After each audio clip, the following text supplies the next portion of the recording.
only became aware of Mingtong maybe less than 2 weeks ago, was through a Shift Network video, and I just knew immediately, this person, I need to check further. So I did check further and almost immediately signed up for the year course. And then the retreat was available. So that was my next thing. And I'm so deeply grateful that I've done it. I'm paraplegic. I was spinally injured in 1987 when I was 25. It was very traumatic circumstance, which we don't need to do now. And one of the huge gifts of the week has been the element of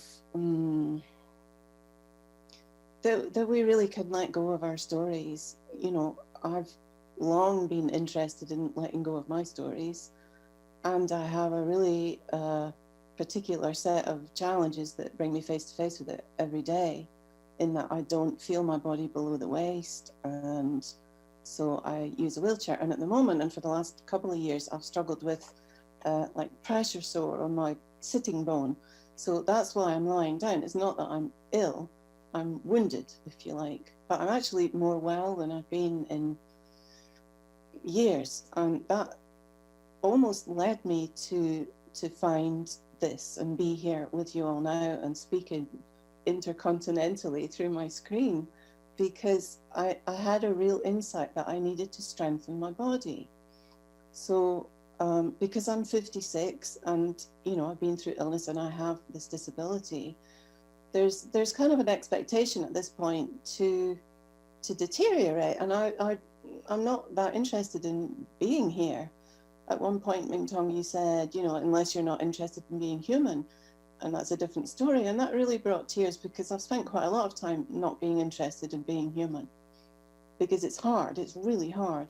But I like hard as well. It's part of why I stayed incarnate through the difficulties and chose to stay and to do the work. And finding this and everyone and the connection, oh, it's just beyond, you know, I can't say enough how grateful I am and happy I am to have found it.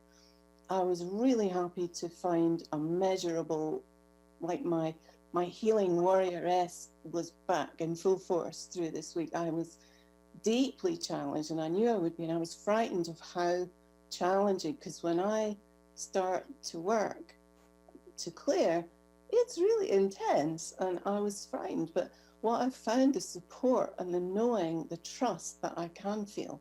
You spoke about having to trust when there's neurological, and I really have that, but I'm so used to trusting, visualizing in the body, but I haven't been very good at trusting other humans. So you guys have all really helped me this week by just being there in your own capacities and online, and the quality of, you know, when you normally do a workshop and you think, oh, it's all very well, but it'll be finished in a few days and then I'll be back to dealing all on my own. And every so often I'd have that thought and then go, oh, no, there's a community that's going to continuity. So I don't know how well that answers all the specific questions. Measurable things, immeasurable things, many measurable and immeasurable, but physically I've opened up hugely in a week already. I've reconnected with parts I'd forgotten. I'd forgotten how to make my legs tingle happily, and they're singing away at the moment. My heart's opening, my physical body's opening, my spine's opening up again. I, you know, too forward looking and too much result looking, but I am quite interested in seeing, can we heal the spinal column? I know the answer is yes. It's not a goal, but it's a possibility, right? So thank you for reawakening that dream, and I'll find my way with it, because y'all are there and you're not going anywhere. And a carer this week said, so is this man local? I said, well, yes and no. You know, you're in America and I'm in UK, but you're here, and it's all there, and I really, really appreciate it. Thank you so much.